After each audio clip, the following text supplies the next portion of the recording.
Culturalia 2015 a été un succès. Plus de 400 participants, 20 nationalités différentes et plus de 3400 rendez-vous d'affaires. Pas de doute, quand économie et culture se côtoient, ça marche.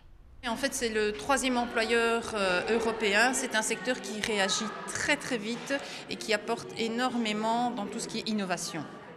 Comme en 2015, créativité et innovation seront au centre des débats en 2018, avec toutefois une différence, mais elle est d'importance. On travaille essentiellement sur le transfrontalier. Nous sommes déjà dans un programme transfrontalier avec la Wallonie, la Flandre et la France. Donc c'est notre quotidien. On veut vraiment que l'écosystème, on va dire, de l'Eurorégion, même au-delà, puisque Mons est au-delà de l'Eurorégion, travaille ensemble. Notre but, c'est en fait d'effacer un peu les frontières entre les régions. Et nos groupes cibles sont les startups, sont les entreprises en croissance dans la région. Et donc, on veut les mettre en contact avec les autres entreprises et aussi co-créer en fait entre domaines, donc entre le domaine de la culture, entre le domaine de l'économie. C'est aussi la longueur, disons, de l'événement, c'est-à-dire qu'on passe de 3 jours à 1 jour et demi. Donc, les rendez-vous en fait se tiendront uniquement sur une seule journée.